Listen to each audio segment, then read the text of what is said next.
After Azerbaijan commenced a major attack on Armenia in the early hours of this morning, Armenian Prime Minister Nikol Pashinyan announced that there are 49 dead on the Armenian side and 3 civilians injured. Towns outside of the Karabakh disputed zone have been shelled, including Jermuk, Varteni Sodk, Artanis, Kapan, Goris, and Ishkhanasar. I'm joined now by Dr. Laurence Broers, an Associate Fellow at Chatham House. So, Dr. Broers, thank you very much for joining me. Thank you for having me, Emilio.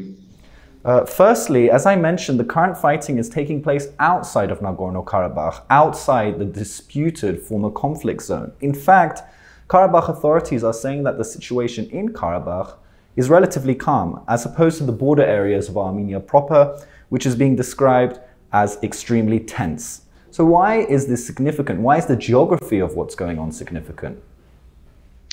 Well, as you mentioned, this latest escalation involves shelling, artillery and drone strikes on targets inside the Republic of Armenia. This in and of itself is not new. As you know, since May last year, there have been a number of escalations taking place along the international border between Armenia and Azerbaijan. But I think this escalation is significant as a qualitative and quantitative expansion of that escalation space. So there are reports, for example, of drones striking targets as far in as 40 kilometers in Martuni, that is to say on the other side of Lake Sevan from the border with Azerbaijan. So I think this is quite a significant upping of the ante in terms of violence hitting the Republic of Armenia itself. And in terms of why that is happening, Azerbaijan is, in my analysis, pursuing a kind of coercive bargaining dynamic. As you know, there have been sort of intense negotiations ongoing. Azerbaijan, I think, is looking to push Armenia into signing a comprehensive peace agreement on its terms. And so, hence, the Republic of Armenia, in this case, is the target.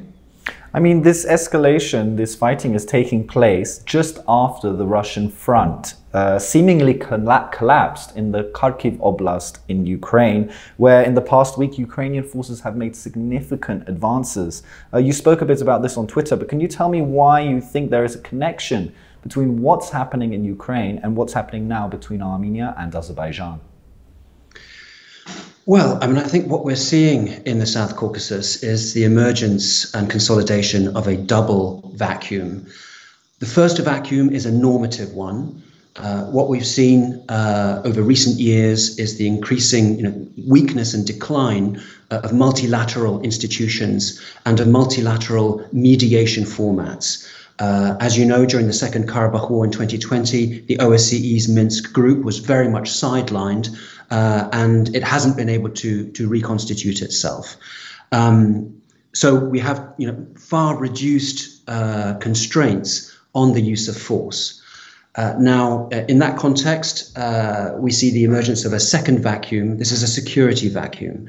Russia, until February of this year, was, in the eyes of most observers, the undisputed security patron in the South Caucasus. The presence of Russians is seen as a core security guarantee for several communities and populations in the South Caucasus. And what we've seen as the Ukraine war has gone on, I think, is the real decline in perceptions of Russian security guarantees. We've seen that in Nagorno-Karabakh itself in terms of the escalations in March and in August, effectively demonstrating that this peacekeeping mission doesn't really have the capacity to keep the peace. And now with the collapse of the Kharkiv front in Ukraine, there's really a perception that Russian military might is not what we thought it was. And this is creating a situation in the South Caucasus where the region's security patron is in decline, creating a vacuum that may be filled with escalations and more regional wars of the kind that we've been seeing over the last 24 hours. I mean, you wrote also this morning on Twitter, Azerbaijan is seemingly in a sweet spot in which it enjoys unprecedented leverage in every direction in a multipolar world. I mean, you spoke a bit about Russia, but can you expand? What did you mean exactly by this? Well, I think Azerbaijan's been a very successful entrepreneur, if you will, of emerging multipolarity. Let's not forget that, Azerbaijan, very disillusioned as a conflict party with multilateral mediation.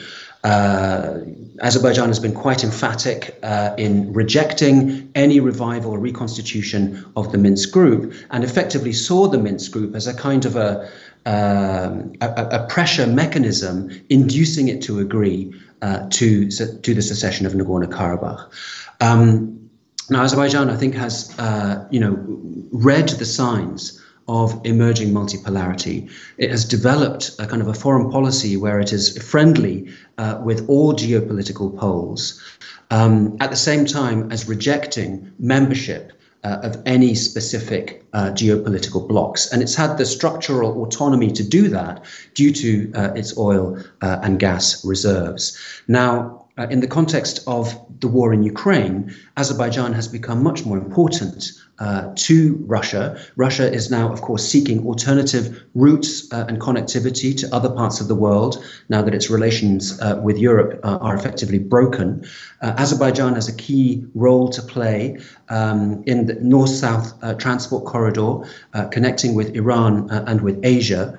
And so, it's much more difficult, I think, for Russia to discipline Azerbaijan as it might once have done.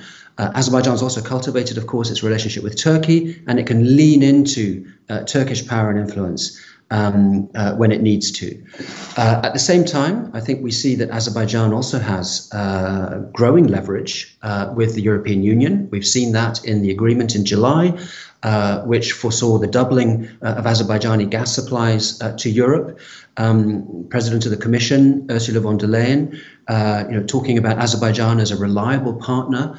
And I think the EU is also, in a sense, hamstrung by its emergence as a mediator between Armenia and Azerbaijan, so committed to seeing this process going forward and not really able to, doesn't have the leverage when incidents like these happen. So, if I could put it very crudely, we've got two mediators, Russia with a broken stick and no carrots, and the EU, which has carrots but no sticks. And this is generating a security vacuum at a time when Azerbaijan has a decisive military advantage and evidently sees the opportunity to enforce the peace that it wants. Mm.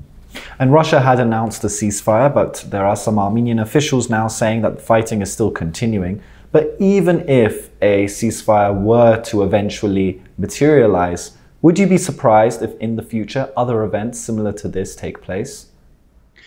Absolutely not. I think we are in a dynamic of serial escalations and serial ceasefires.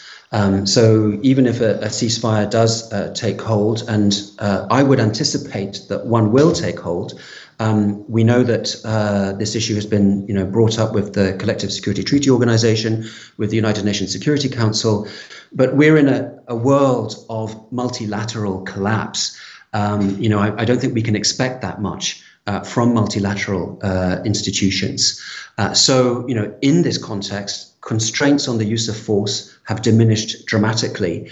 And so, even if this particular escalation subsides, I think we will see more such escalations, and with a very uncertain endgame. Well, Dr. Broers, as always, thank you very much for your time. Thank you, Emilio. And continue following CivilNet for the latest on the situation.